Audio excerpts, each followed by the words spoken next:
સદગુરુદેવ કી જય.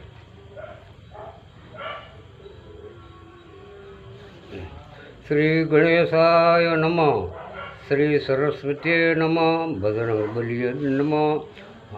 તમે જ્ઞાન આટલું બધા જગતો નથી કરે, પણ જ્ઞાન કેટલી પ્રકારના છે. જે જ્ઞાન દરેકમાં જ્ઞાન જ છે.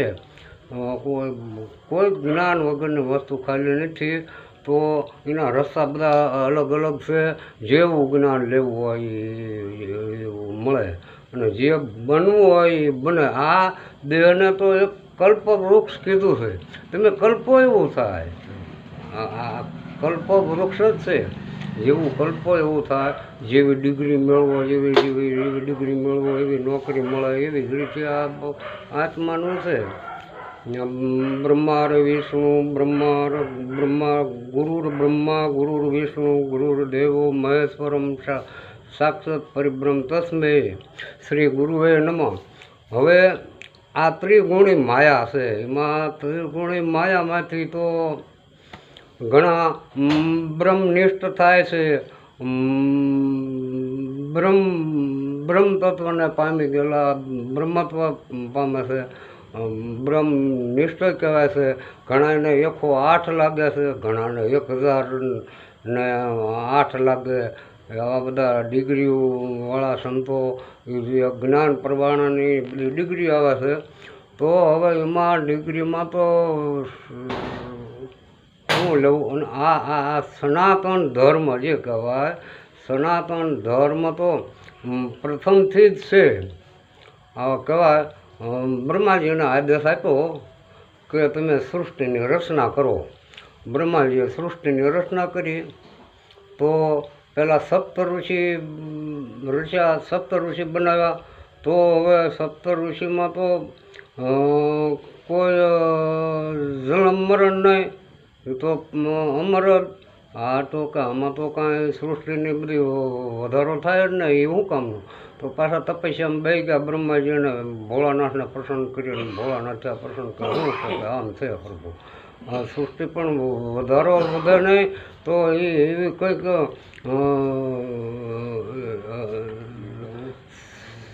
સંયમજનિક કાંઈક એવું કંઈક સૃષ્ટિને વધારો થાય એવું કે તો એમાં તો કે નર નારી વગર તો ઉત્પન્ન થાય જ નહીં. તો એમાંથી પછી આદિપુરુષમાંથી આદિપુરુષમાંથી આવું શાસ્ત્રમાં છે, શિરો મારીને સ્ત્રી. આમ ઘણામાં કહેવાય છે શિવમાંથી શક્તિ જુદી પાડે ને આમ ને આવું બધું એ જે હોય. આમાં એમાં ઓલા ભંગમાંથી ઓલામાં નીકળ્યું કાંઈ, ઓલા એમાં ભગવો બે ત્રણ ભગવા નીકળ્યા. એમાં એ એક યોગીએ લીધા, એક જોગીએ ભગવું લીધું, એક યોગીએ લીધું ભગવું.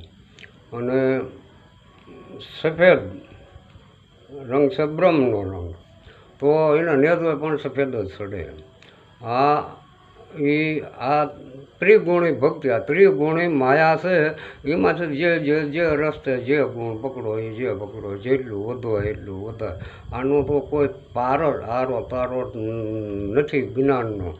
તો જ્ઞાન તો અત્યારે ઘણા પ્રકારના ગુરુઓ, ધર્મો કેટલા પ્રકારના, નિજાર ધર્મ, આદિ ધર્મ, આ ધર્મ, બીજા કબીર પંથીન, ઇસ્લામી પંથીન, આ પંથીન, કેટલાય પંથો કાઢી નાખ્યા. મૂળ બધાનો રસ્તો જેને ઠીક પડે એ રસ્તો લેવો. આ બધા હાઈવે રોડ છે મોટા બનાવી દીધા. કોઈ મુંબઈ જાય, કોઈ દિલ્હી જાય, કોઈ કલકત્તા જાય, કોઈ આમ જાય બધે.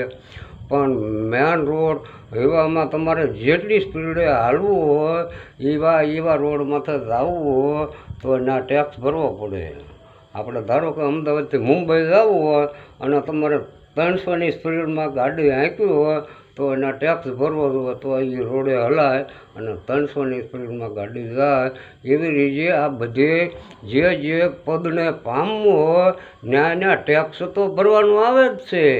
ગમે અહીંયા બધે આપણે જેમ કોઈ સરકારી કામમાં જવું હોય, કોઈ આમ કોઈ તો અહીંયા ડોક્યુમેન્ટમાં આધાર કાર્ડ માગે, ચૂંટણી કાર્ડ માગે, ફલાણું કાર્ડ, રેશન કાર્ડ માગે, બેંકનું પાસિંગ જોવે, કોઈ લાયસન્સ હોય તો આવું બધું હાલે.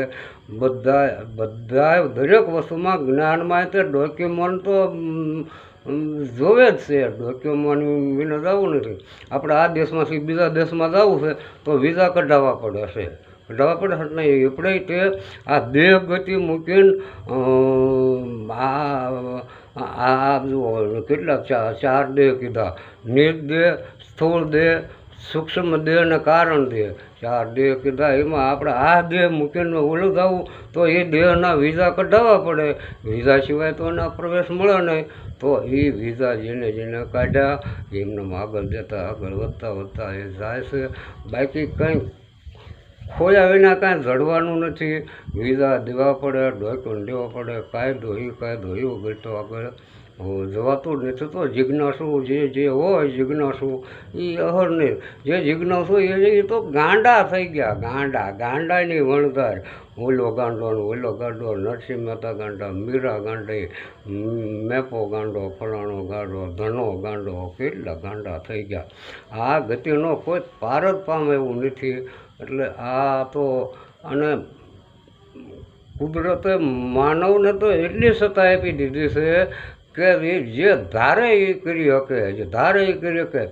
મારા બાંધેલા મારા ભક્તો છોડવે પણ ભક્તોના બાંધેલા મારાથી કે ન છૂટે. ઈશ્વરે આવું કહી દીધું. એટલે ઈશ્વર ક્યાંય છે નહીં. જે છે એ આપણામાં છે એ જ તે. બહાર ક્યાંય નથી. વૈકુંઠ કયો, સ્વર્ગ કયો કે નરક કયો કે જે કાંઈ નાયા જ છે. બાકી આમ તો ઉપર આકાશ નામ પાતાળ નામ અને આ બધા કે ઊનમુખ કુવાન દેવમુખ ને ઓલી કુંડળી ના કુંડળી એ બધું જાગ્રત કરી જોઈએ. બધું જાપ ચંપા કરવા જોઈએ. બધું આગળ વધવું જોઈએ. ધીરે ધીરે આગળ વધાય. જેમ વધતા જાઓ એમ થાય. ત્યાં અમુક અડધી જાય ત્યાં પાછા પસડાય છે. ઘણા પાછા ટોચે ચડે છે તો ન્યાયથી તે પડે છે. એટલે આવું છે. એટલે આ લક્ષ્મી અને જ્ઞાન બે વધી જાય એટલે કાં ફટકી જાય ને કાં આવું થાય. આ જ્ઞાનમાં એવું છે. વધારે કોઈ ભણે ડિગ્રી મૂકે ઘણાને ફટકી ગયા છે અને ઘણા નાપાસ થાય, ઘણા આપઘાતી કરે છે. એટલે આવી જિજ્ઞાસા વિના તો આગળ વધતું નથી અને જ્ઞાનનો કોઈ તાક આવે એવું નથી. જે તમારે જેવું બનવું હોય બનાવે. પણ અત્યારે તો જટા કપટી જ્ઞાન જ તે કપટી જ્ઞાન જ પ્રગટ બધા વધારે હાલ્યું છે. કપટી એટલે કપટી. હવે રાવણને કપટ કરવું તો એ સાધુનો વેશ લઈને સીતાજીનું હરણ કર્યું. હવે એને તો વરદાન હતું કે જો તારે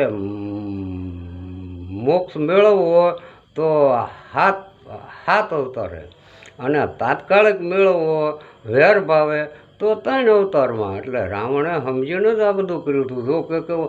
જો રામ હશે, જો જાનકી માતા હશે તો કે માતા તરીકે ખંભે બેરીને લઈ ગયો હતો રાવણ. તો આમ થાય છે અને રામ હશે તો હું નારી મેળવી, જો મનુષ્ય હશે તો હું નારી મેળવી અને ભગવાન હશે તો મારે મોક્ષ થશે. બધું સમજીને જ રાવણે જે કાંઈક કર્યું હતું. માતાજી તરીકે અશોક વાટિકામાં હું લેવા રાખા મહેલમાં ન થાય. રાવણ જેવો તો બુદ્ધિશાળી કોઈ નથી. રાવણે તો બહુ ભજન શિવનું કર્યું. એમાં તો પાર્વતીજી કે આ તમારો બરો કૈલાસ ધંધ આવ્યો.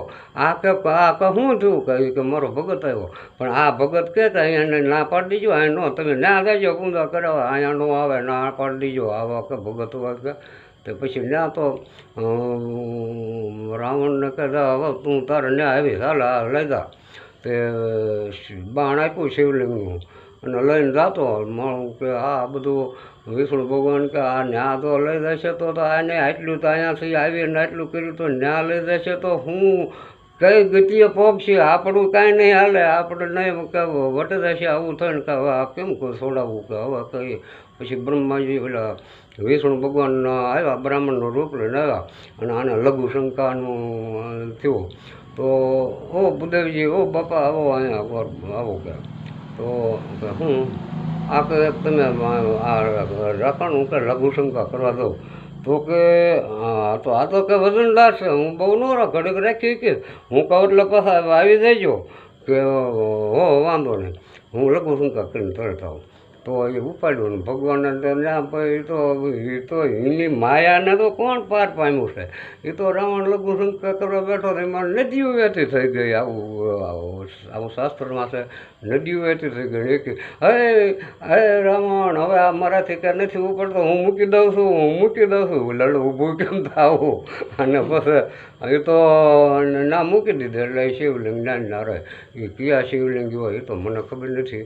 રાવણ લંકામાં લઈને જતો અને ત્યાં સ્થાપના થઈ ગઈ. ગમે મોટી જ્યોતિર્લિંગ જ હોય. એટલે આવું છે. આ ભક્તિ ગમે વેર ભાવે થાય છે, પ્રેમ ભાવે થાય છે, જેવી ગતિ મેળવી હોય એવી મેળવાય છે. એટલે આ સનાતન ધર્મ તો અસલ સનાતન ધર્મ અસલ છે. તો કુદરતી નિયમ પ્રમાણે કુદરતી દેહમાં એ કુદરતી નિયમ જ છે. એ સનાતન ધર્મ એ પ્રમાણે સનાતન ધર્મમાં આગળ વધતા જાય પછી આગળ એ જિજ્ઞાસા થાય. એને એવા સદગુરુ મળી જાય, એ મંત્ર આપે. એ પાછા અને સંસાર ગુરુ તો 4 ફેરા ફેરવે એમાં જ બધું જ્ઞાન બ્રાહ્મણો જ દેતા હોય. હજી પણ મંત્ર શ્લોકોમાં એ જ છે. બધો સંસાર સંસારમાં આ રીતે વર્તમાન કરાય, આ રીતે વંશ વારસ રાખવા માટે આટલા સમયમાં વંશ વારસ માટે 2-3 પ્રજા ઉત્પન્ન કરવી આવું. અને ત્યાર પછી સંયમ નિયમ આમ ને સંયમ નિયમમાં તો પહેલેથી જ બતાવે. સનાતન ધર્મ કુદરતી જ છે. એ સંયમ નિયમ પ્રમાણે હાલે અને એ સંયમ નિયમ પ્રમાણે પહેલાં હાલતા. અને એમાં બધા મોટા સંતો અને આ તે મોટા ભક્તો આગેવાણી કહી ગયા, આમ થયો પ્રમાણ આપી ગયા, કેટલા સંતો થઈ ગયા. અને એ પછી આ 400 વર્ષ પછીથી 500 વર્ષ પછીથી બધું ભૂલાતું આવ્યું. કોઈ કાંઈ નહીં. અને એમાં તો અત્યારે તો વિકાર વધી ગયો. આ ધર્મ તો નિજાર એટલે કામ વાસના તજી જ દેવાની. હાવ એ નિજાર પંથ પાડ્યો. એ નિજાર કહેવાય. એના બદલે અત્યારે તો વિકાર વધી ગયો, હામું વધી ગયો. હાલનું કુસકે ને ભૂસકે આવું એવું. અમુક એમાં તો બધા કોઈ શિષ્યો થાય, ઘણા કોઈ જાણવાના ભાવે થતા હોય, ઘણા માણવાના ભાવે થતા હોય, ઘણા અનુભવ કરવાના ભાવે એવા ઓછા કે આનું કંઈક હાવ ખોટું તો ન હોય પણ કાંઈક એમાંથી સાચું હોય. સત્ય લેવાવાળા એવા બહુ ઓછા હોય, પણ આ જાણવા માણવાના અનુભવવાળા ઓછા હોય. જાણવા માણવાવાળા વધારે. તો અત્યારે એમાં માણવાનું જ સનાતન ધર્મમાં ઝાઝો ભાગ ગુરુઓ પણ એવો હિંમત થઈ ગયા છે. એટલે હશે આમાં કોઈ કરે ને ભાવના કર્મ પ્રમાણે એવું થાય. પણ અત્યારે એ સંયમ નિયમને એ બધા જાળવવું, એ રહેવું બહુ અઘરું છે. તો એ સંયમ નિયમ વગર આગળ વધાતું નથી. સંયમ નિયમથી વાણી રહેણી કહેણી બધું નિયમમાં આવવું જોઈએ, બધું સમતોલ રહેવું જોઈએ. બધું ટૂંકમાં ઝીણું થઈને રહેવા માલ છે. ઝીણું થયું અહમ, હું આમને મેં આટલા શિષ્યો કર્યા, હું આમને ફલાણું આમને પણ મેળવડા કર્યા, આમ મંડપ કર્યો ને આ કર્યો. એથી શું વળવાનું હતું? પણ માં તો બધું સોખું હાસી સમજણ થઈ ગયા પછી મંડપ મેળા ન કરવા. પાનભાઈએ કીધું છે મંડપ મેળા કાંઈ કરવાનું નથી. આ તો ખાલી દેહ ભાવ મટાડવાનો જ છે. અત્યારે કોને દેહ ભાવ મટાડ્યો? ગુરુએ મટાડ્યો દેહ ભાવ? કાંઈ નહીં. દેહ ભાવ મટ્યો હોય ને તો બેઠા સત્સંગના મોટો બોરિંગ નીકળ્યો હોય ને તો એમાં એ જ ભાળે. એ દેહ તો બોરિંગ છે કે કાંઈ નહીં, એ બસ આત્મા જ છે. આત્મા જ આટલો આત્મા જ ભાળે. દેહ ન ભાળે ત્યારે એ દેહ દશા મટી કહેવાય. એ ત્યાર પછી નિજાર પંથમાં પરિપક્વ થાય. આ નિજાર પંથનો ધર્મ શું છે, એના નિયમો શું છે, એ મહાન ગુરુ જેવો થાય કોઈક ગુરુને જ બધા નિયમો ધર્મ ખબર હોય ન હોય ના પાતળા ગુરુ ન થઈ જતા હોય એ તો હોય જ, પણ એ શિષ્યને બરાબર સમજાવતા નથી, અને સમજાવે તો એને રહેતું નથી, આમથી આમ હૃદયમાં ઉતરતું નથી. પણ કારણ કે એને ભાવ બીજો છે, અને કોઈ જાણવાનો આ ભેદ ઉકેલવાનો જાણવાનો ભાવ નથી, એને જાણવાનો ને માણવાનો જ ભાવ છે. ઝાઝો ભાગ એવા શિષ્યો છે બધા. આ ગુરુનો દોષ નથી, ગુરુ સમજાવે પણ ઓલામાં હૃદયમાં ઉતરવું જોઈએ ને, ઉતારી નાખે તો એ અમલમાં સંયમની અમલમાં રહેણી નથી પાલન કરી શકતા. આમ જેમાં વર્તમાન બધી રીતે પરિપક્વ થાય રહેણી કહેણી તો આગળ વધાય. ધીમે ધીમે આ જ્ઞાન નથી મફતમાં મળતા, એના મૂળ ચૂકવવા પડતા.